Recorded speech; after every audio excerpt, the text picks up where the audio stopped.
This meeting is being recorded. If you're in the process of buying a house and you just opened escrow, you might be wondering what's going to happen with my earnest money deposit. Where is that money going to? Who's going to hold on to it? And if anything happens, how can I get it back? So I recorded this video so you can know that your deposit is safe. Your deposit is totally refundable if anything was to happen. But the most important part is that you are in a position that you trust the process and that you are guaranteed that this is not going towards the seller's account, or it's not going into my account, or it's not going into the lender's account. It's actually very, very, very, very well kept and very well secured. So let me share my screen real quick so I can go through this presentation and explain to you what happens to your earnest money deposit. So what happens after you open escrow? You have 72 hours to send your earnest money deposit. The clock starts when all parties sign the purchase agreement. So let's say that you sent an offer on Monday, you got a counter offer on Tuesday, and then you signed the counter offer accepting that counter offer on Wednesday. Technically, the time for the 72 hours starts on Wednesday. The contract has been started and the offer has been accepted on Wednesday. It doesn't mean that you have to rush to the bank or rush this wire that same day or the next day because you got that offer sent in to the seller on Monday. No. Since you got the acceptance signed on Wednesday and you sent it in to them on Wednesday, that's when this time officially starts. Your EMD must be delivered within 3 business days, not calendar days. So Saturday, Sunday doesn't count. For example, we just opened up an escrow yesterday, which was Thursday, and that means that you have 24 hours Friday, then 48 hours Monday, and then 72 hours on Tuesday. So literally they have 5 days to put this together, but since banks are closed on the weekends, then it's going to be impossible for them to do it during the weekend. So it's business days, not calendar days. And the accepted methods are wire transfer, which is the most common. You just go to your bank. Cashier's check made out to escrow. If you want to do this, you can. And then you just got to ask me or ask the escrow company, which you probably already got an email from the escrow company welcoming you, introducing you to the escrow officer that's going to be helping you. Then they can give you the information as to who to write the cashier's check to. And then there's also the possibility of doing a personal check, but that's only if escrow approves it. There are a million different escrow companies in California. So it's important to ask what that particular escrow company allows and what they don't allow. What happens if you miss the 72-hour window? Can the seller cancel the contract? Legally, yes. But there are ways that if we're in communication with them and for some reason something happened in your life that you weren't able to get to the bank, or maybe you were waiting for some money to come in, or a million things that can happen. It's not the end of the world. We can maybe also send a part of what you're on the hook for. So like, let's say that you have to send in $10,000, but you don't have the 10,000, or for some reason your bank is only allowing you to send in a particular amount. Million things that can happen. So you can send in perhaps 3,000, and then we can tell the seller, like, look, like, we'll get you the rest, the 7,000, in the next couple of days. So it's not the end of the world. However, if the seller does want to get really strict, they can cancel on us. So it's very important that you do this within the first 72 hours. And if you are not able to, you tell me immediately so I can start looking for alternatives. So when you get the instructions, you will get an email. And sometimes these emails will have the actual instructions in them. For example, the one that we opened yesterday up, it had a PDF attached to the email with the wiring instructions in there. But other emails will ask you to go to Escrow's portal, because some of them are going to have a secure portal. Open an account with them, right? sign up for that portal with your own account. And then once you're in the portal, in your dashboard, you will see the escrow wiring instructions in there. And on top of that, sometimes they will also ask you to contact them via phone so they can give you the last missing piece of the escrow wiring instructions. And the reason why they do this is to prevent wire fraud, because if there's any risky part to a transaction in real estate, which nothing's really like risk free, we have to understand that part, right? But this is one of the riskiest ones. There can be some wire fraud involved when you get information for an account or a routing number that's not the one that you're supposed to send it to, and then all of a sudden people get their money taken from them. So it's important that you follow this and you call them with any questions. Call me with any questions. Call your realtor. If you're watching this on YouTube and I'm not your realtor, then call them so you're very, very, very protected, right? So then you wire the funds, you log into your account, or you go to the bank in person and you tell them, I want to send X amount to this escrow account because I'm buying a house. And banks are going to be very open to that because this happens all the time. So you give them the exact amount that's listed. Usually it's going to be like 1%, but depending on your contract, it might be less or it might be more. And then your deposit is confirmed.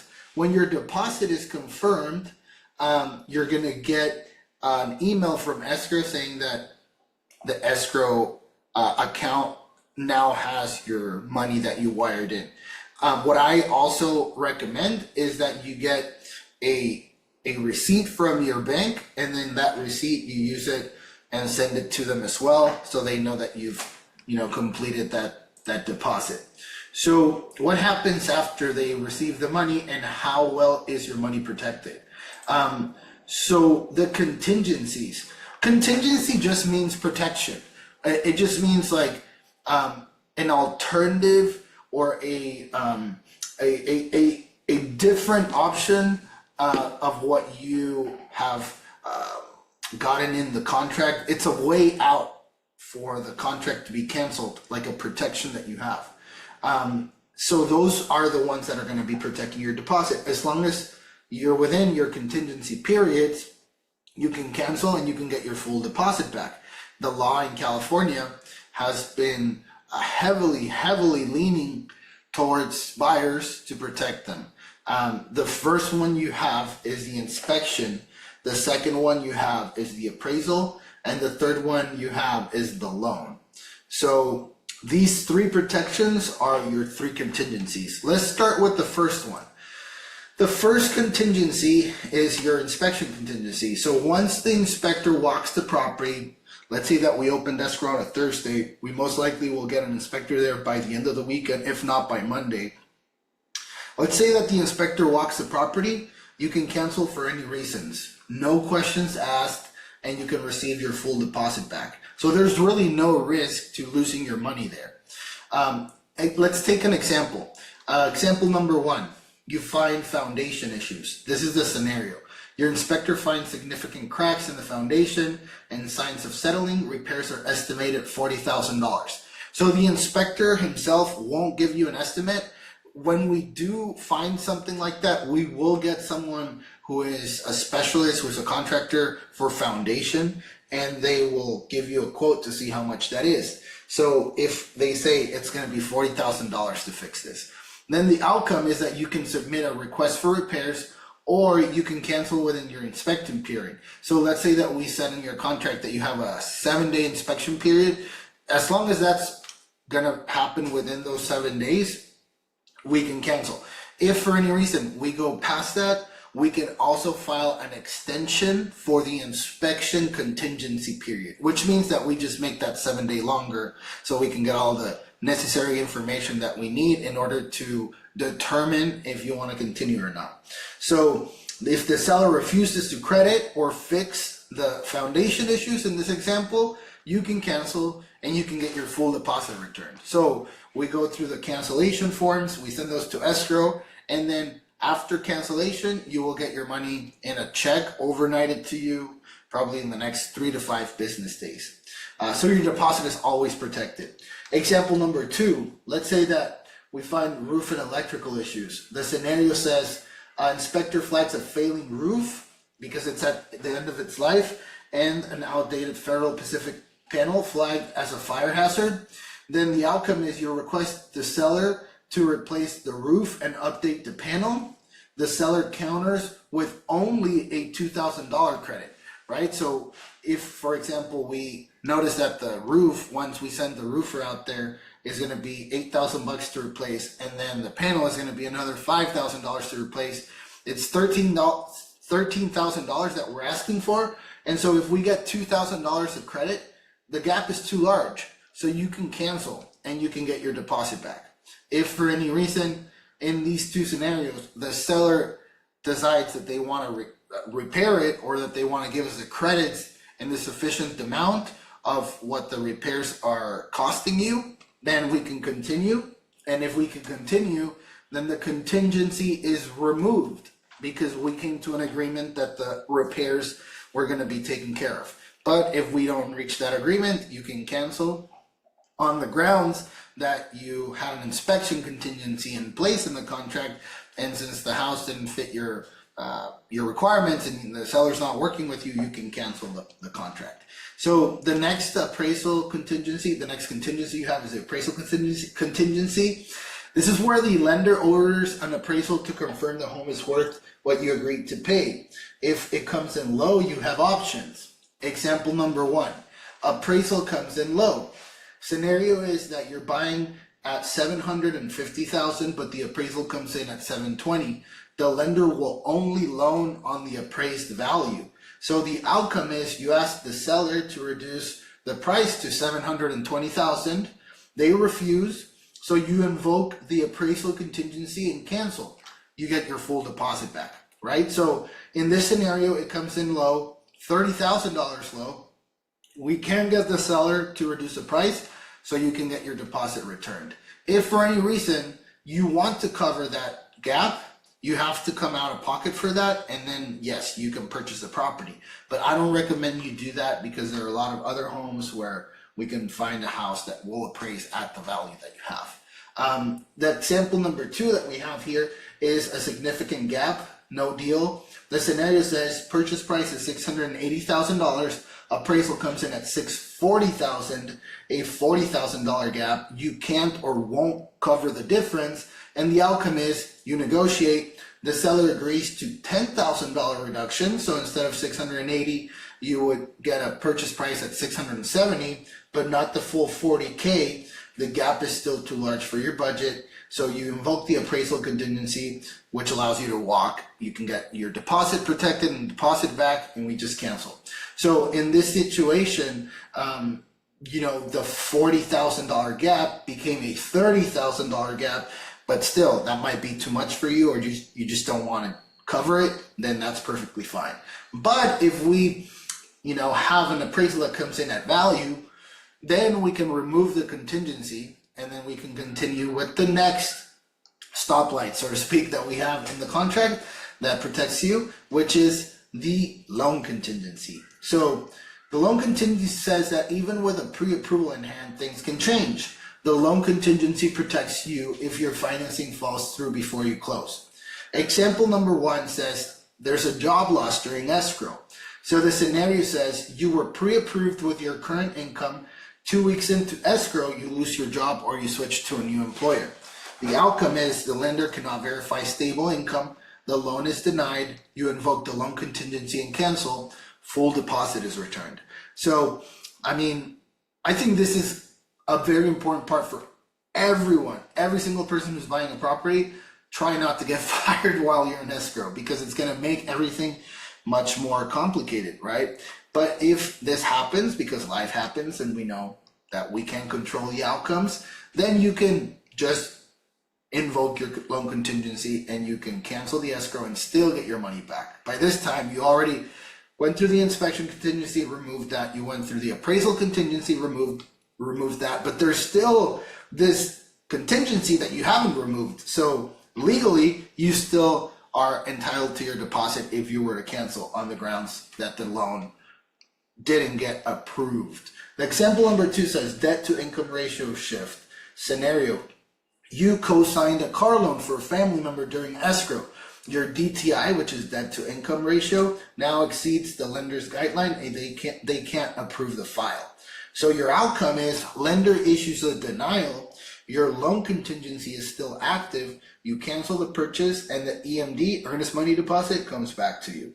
So another quick tip, very important tip: don't co-sign for a loan, don't get a new car while you're in escrow, don't get a new credit card, don't change anything that might affect your debt to income ratio or your credit position, because that's going to impact your ability to buy this house. But if for some reason this happens, and I've seen it happen many times, then don't worry, because you still have a loan contingency in place that you can invoke and you can get your full deposit back, right? So this is the third of the contingencies. So after that, where does your deposit go at closing? So let's say that we removed all the contingencies and we had a green light at the end of the road. Well, scenario A is when you get seller credits covering everything that were negotiated previously.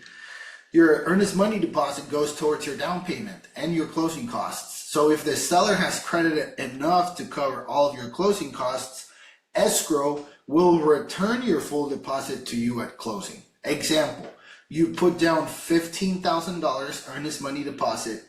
You have seller credits of $20,000 towards your closing costs. That means that your out of pocket at close was $0 because the $20,000 in seller credits covered all your closing costs, and you would get your $15,000 deposit back in a check overnighted to you after closing. The scenario B that can happen is that there's a balance due at closing. So if you still owe funds, meaning like a down payment balance or remaining closing costs, because the credits that you got didn't cover the closing costs in its entirety, and you wire in the difference. And in this case, let's say that you had a $30,000 due at closing. The EMD was $15,000. So escrow will apply that deposit towards the $30,000 that you owe at closing. So you have to wire in the remaining $15,000. Like I said, this would only be if you don't have enough seller credits to cover your closing costs. So in both scenarios, you can get some money back, but it will just depend on how many credits you had from the get-go. So in general, you're protected. Very important for you to know this. Your deposit is safe as long as you work your contingencies. So just to recap real quick, because I think it's very important that we recap. You have 72 hours to send in your wire transfer or your cashier's check or your personal check. Then you got to make sure that you're wiring that the wiring information is legitimate and that it's safe. So you contact escrow or you contact me or your realtor. And then once they receive that, then you go through your contingencies. And if at any point in time during the inspection, during the appraisal, or during the loan approval, you don't want to continue or you can't continue, then you can cancel and you can get your full deposit back. But it's easy as that. Don't worry, because everything is protected.